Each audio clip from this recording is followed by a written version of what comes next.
Bonjour à tous, avec l'aide de Dieu, nous allons étudier le Rambam, le deuxième chapitre des lois de Rotzeach ou Shmirat Nefesh, des lois relatives aux meurtriers et à la préservation de la vie. Perek Sheni Halacha Aleph. Kol haorek chavero beyado.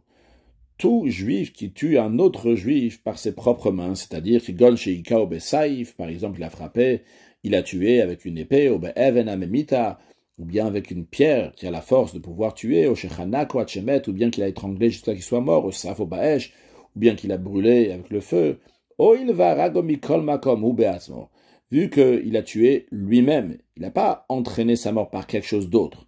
C'est lui-même qui l'a tué, à Rezener Bevedin. Ce juif-là, il est exécuté au tribunal par la glaive, par l'épée, comme on a appris dans le chapitre précédent. Halacha bet, avala socher horeg larog et travero. Mais celui qui loue le service d'un meurtrier pour tuer un autre juif. Et en effet, l'autre, il a tué. Ou bien que Rouven, il a envoyé ses serviteurs pour tuer Shimon. Bien que Rouven, il a attaché Shimon et il a mis devant un lion, le Kayotsebo, ou bien un autre prédateur qui est semblable comme un lion. En effet, la bête sauvage l'a tué. De même, celui qui se suicide. Tout cela, c'est des meurtriers, littéralement, qui versent du sang. Et ils ont transgressé le fait d'avoir tué un juif. Et il est passible de mort envers le ciel, mais il n'y a pas de peine de mort par le tribunal. Halacha Gimel, donc c'est comme ça la loi, que celui qui tue par quelqu'un d'autre, ou bien par une bête sauvage, ou bien que celui qui se suicide, eh bien, il est passible de mort par rapport au ciel, contrairement à celui qui tue lui-même, qu'il est exécuté par le tribunal. La raison, elle est Shareo Omer. Parce que le verset dit, la Torah, elle dit, Shofer dam a Adam ba Adam dam o ishafer. Le Ram va nous ramener plusieurs versets, et de chacune partie de ces versets-là, on va apprendre donc, la halachot que nous avons dit.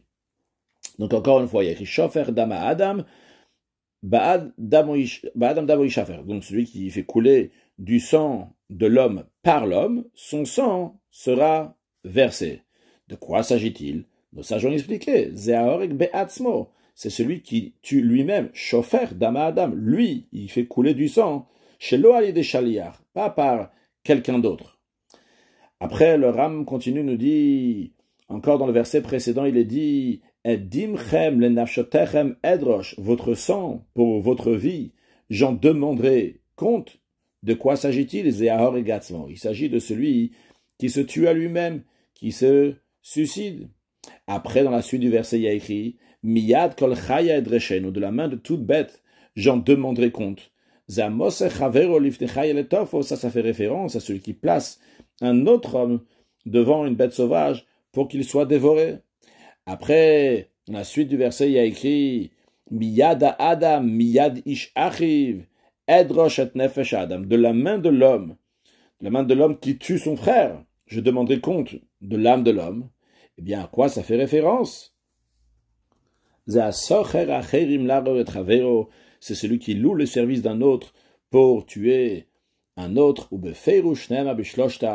et clairement, il est dit dans les trois, c'est-à-dire que soit celui qui se suicide, soit celui qui met son ami devant une bête sauvage, ou bien soit celui qui a loué un autre pour tuer, Lachon Drisha, il y a l'expression de demander compte.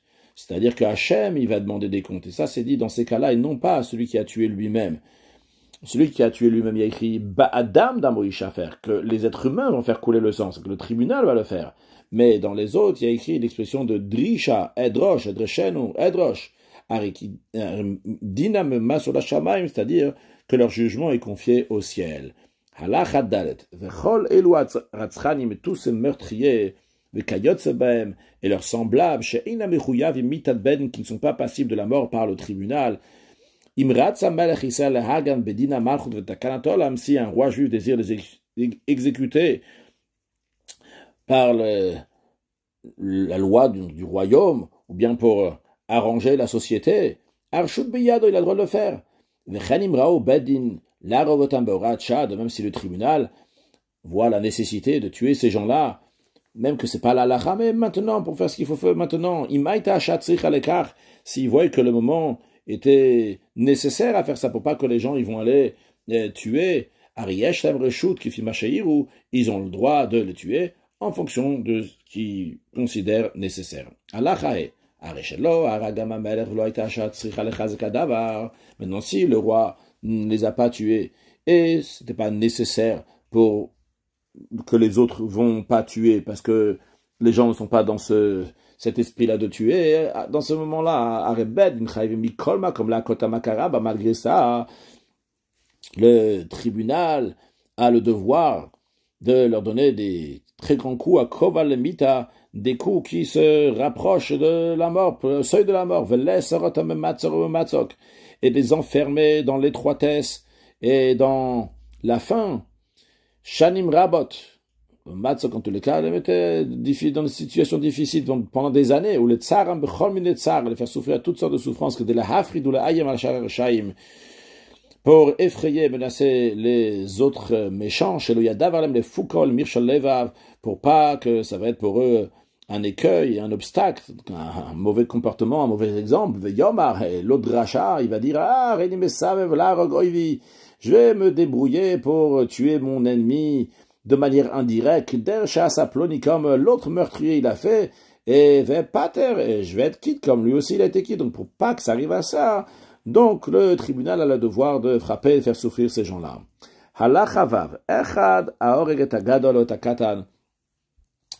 La même loi s'applique pour celui qui a tué un adulte, un majeur, donc quelqu'un qui est déjà bar mitzvah, ou bien un katan, le mineur, ben yom, même si il vient de naître, ben zacha, ben medkeva, que ce soit un garçon, une fille, ner galav. Le meurtrier, il est tué pour l'avoir tué, il marek bezadon s'il a tué intentionnellement. Et si c'est pas intentionnellement, au gol, il marek bishgaga, il va aller en exil dans les villes de refuge, comme tous ceux qui ont tué, donc par inadvertance. Mais verrou, ça qu'on vient de dire, qu'un enfant qui vient de naître, on est passible si on l'a tué, c'est uniquement à condition chez Kalolo Chodashav que ces 9 mois, en tout cas les mois de grossesse, ont été finis. S'il est né à moins que 9 mois de grossesse, il est considéré comme un avorton. Jusqu'à qu'il va attendre 30 jours, que là on est sûr qu'il n'est pas un avorton, et celui qui va le tuer dans les 30 jours, on ne va pas le mettre à mort parce que peut-être c'est un avorton.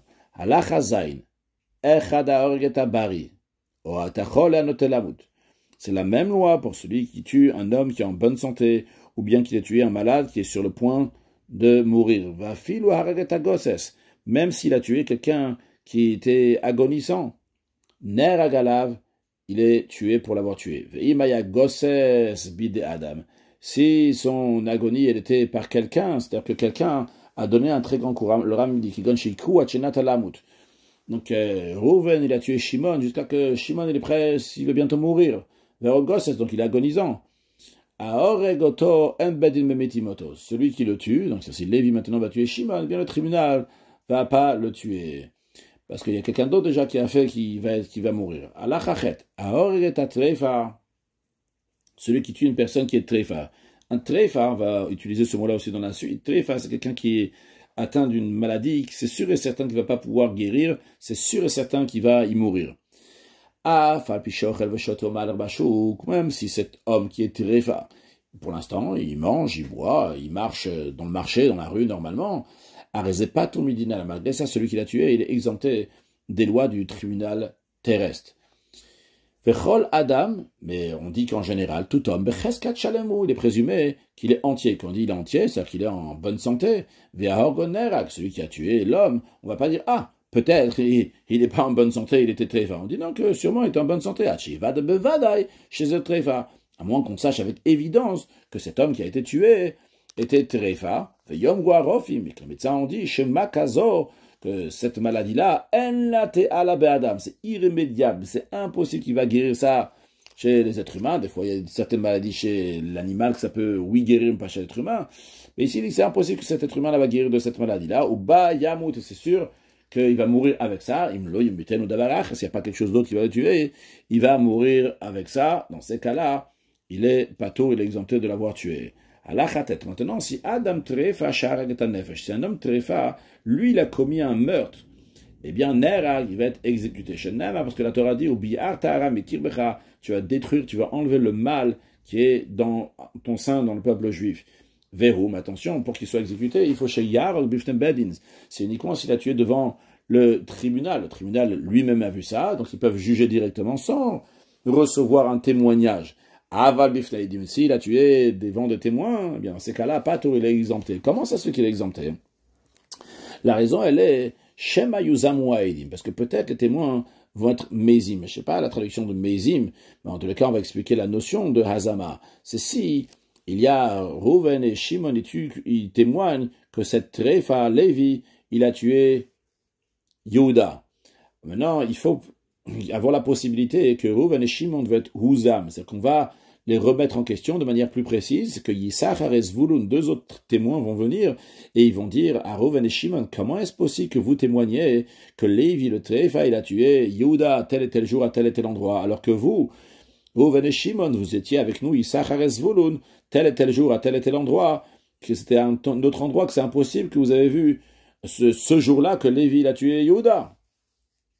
Veimuzamu, si ils vont être Huzams, Reuven et Shimon, ils vont pas être tués. Pourquoi ils vont pas être tués malgré le fait qu'ils vont devenir des témoins qui sont Zomemim? Parce que ce qu'ils ont voulu faire, c'est seulement quoi? C'est rendre Zomem uniquement quelqu'un qui est Tréfa. Ils ont voulu qu'on va exécuter Lévi le Tréfa qui a tué Yehuda, alors que Lévi, ils n'ont pas vu que Lévi le Tréfa, il a tué Yehuda. Mais quand est-ce qu'on peut tuer Reuven et Shimon? Uniquement s'ils ont voulu mettre à mort quelqu'un qui était viable. Mais cette personne-là, elle va mourir de toutes les façons. Donc on ne pourra pas mettre Reuven et Shimon à mort. Alors le principe, le Rambam nous dit, tout témoignage que de base, il ne peut pas arriver à ce stade-là de Azama, n'est pas considéré un témoignage pour les lois de la peine capitale. Donc c'est la raison pour laquelle il faut que le tribunal directement a vu Lévi le Tréfa qui a tué Yehuda, qu'à ce moment-là, ils vont tuer Lévi. Mais si c'est Reuven et Shimon qui ont vu, eh bien à ce moment-là, ils ne pourront pas faire de témoignage, parce qu'il faut que théoriquement, ils peuvent devenir Muzam, Hazama, et vu que quand on fait Hazama, on va donner la même punition aux témoins qu'ils ont voulu donner à Lévi. Imaginons que ce serait faux, que Lévi le Tréfa, il n'a pas tué, ou bien même qu'il a tué, mais en tous les cas, Reuven et Shimon n'ont pas vu. Qu'est-ce qu'on va faire Reuven et Shimon? On ne va pas les tuer. Pourquoi? Parce qu'ils veulent juste tuer un Tréfa. Un Tréfa, il est déjà considéré mort. Donc on ne peut pas les mettre à mort à eux. Donc il n'y a pas la notion de Hazama. C'est pour ça que ce n'est pas un témoignage. Allah Chayoud. C'est la même loi pour celui qui tue un juif, ou bien qui tue un esclave cananéen qui est aussi considéré comme un juif. Arezener Agala, celui qui a tué le juif ou l'esclave cananéen, il sera exécuté par le tribunal, parce que l'esclave cananéen aussi, il est considéré comme un juif partiellement, vu qu'il a toutes les mitzvot qu'une femme doit faire. S'il a tué par inadvertance le serviteur cananéen, eh bien ce juif-là, Golé, il va aller dans les villes de refuge. Un juif qui a tué un étranger résident, c'est-à-dire un non-juif qui a accepté l'observance des 7 lois noachides. Eh bien, il ne va pas être exécuté au tribunal, parce que la Torah dit que si quelqu'un va avoir intentionnellement, il va tuer un autre. La suite du verset, c'est le ordre de le tuer.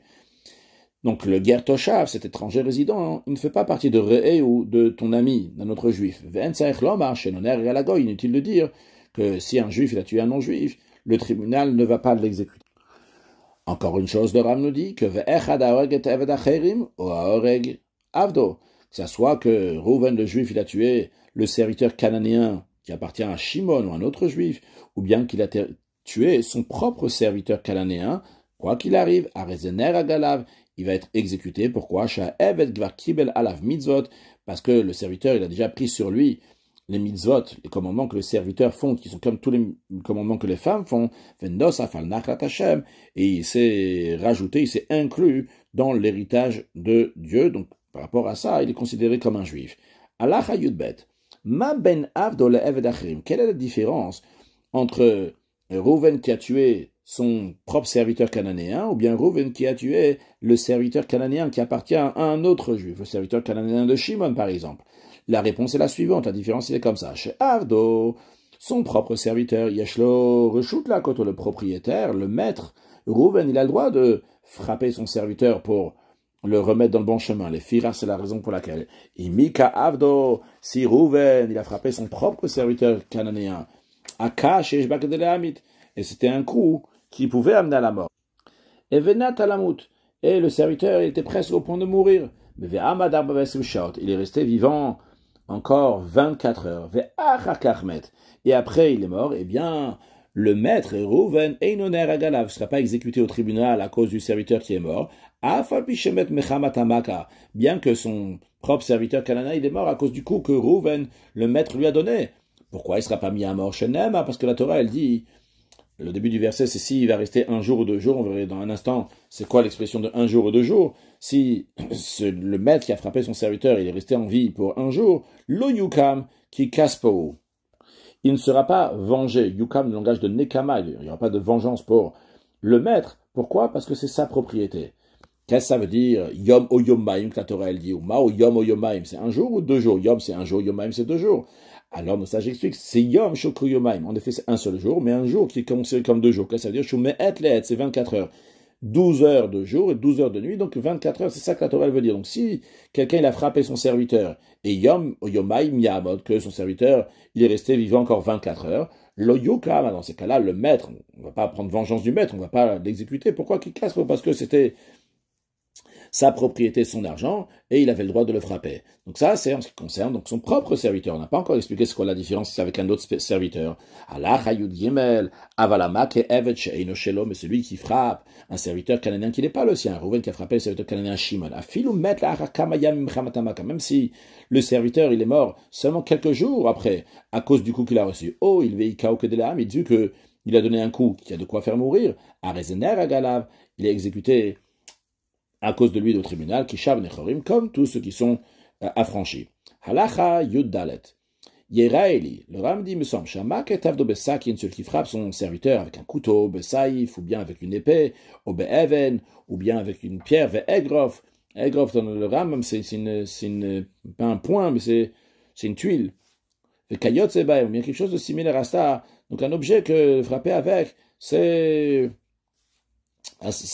meurtrier, c'est de le tuer. C'est pas juste comme ça pour le réprimander, pour le mettre sur le droit chemin. C'est des très gros coups. Vamado le mita. Et après qu'il a donné ce coup-là, eh bien on a évalué que ce coup-là va amener à la mort du serviteur. Et en effet, va mettre, il est mort. Eh bien, dans ces cas-là, le Rambam dit que dans ces cas-là, le maître, il ne rentre pas dans la loi de Yom Yomaim, donc de 1 jour des 24 heures, qu'on va voir s'il est resté 24 heures après, il est mort. Le propriétaire sera exempté de la mort. Et la fille rachana, dans un tel cas, même si c'est son propre serviteur cananéen, il est mort même après un an plus tard, Neragalav, il va être tué à cause de lui dans le tribunal.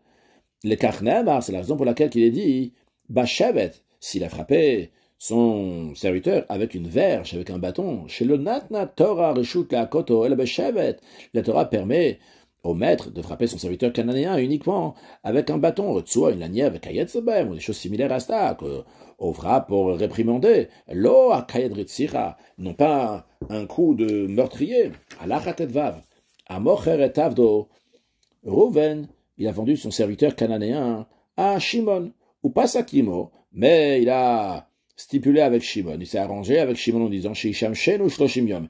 Il a dit, écoute, je te le vends dès aujourd'hui, mais quand même, il va rester mon serviteur pour encore 30 jours. Maintenant, dans ces 30 jours-là, un des deux, Rouven ou Shimon, a frappé ce serviteur cananéen et il a fait mourir, il a dit il est mort.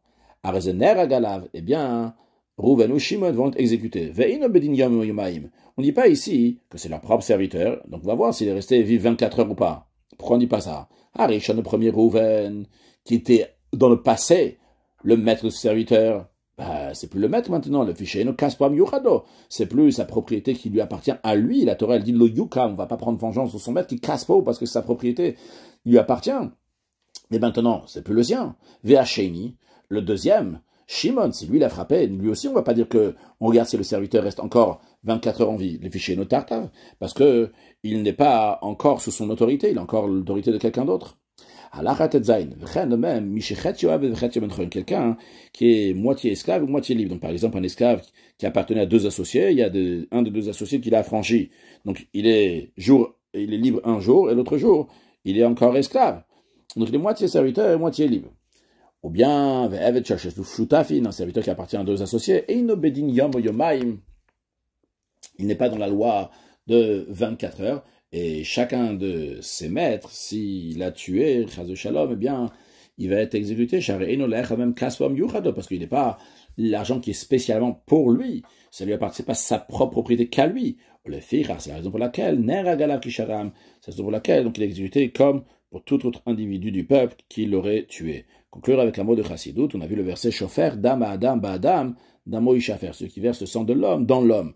La Chassidut s'est expliqué qu'il y a le sang de l'homme, donc qui est le sang que Kadosh Baruch Hu a donné pour le Nefesh Elokit, pour l'âme divine, pour faire Torah Mitzvot, pour faire des bonnes choses. Et c'est Chazé Shalom, ce sang-là, il est versé Ba'adam Blial, dans le mauvais homme, dans le Yetzirah, Chazé Shalom, Damo Ishaver, c'est-à-dire qu'il y a eu du sang ici qui a coulé, qui est pas bon, il a fait quelque chose, il a pris de la vitalité qui était dans la Gdusha, dans sa totalité, il a mis ailleurs, Chazé Shalom, c'est pas une bonne chose à faire, au contraire, il faut prendre toutes les forces que Kadosh Baruch Hu donne pour le Nefesh Elokit, et de rajouter des actes de bonté, de bienfaisance pour accueillir Mashiach, ou une excellente journée.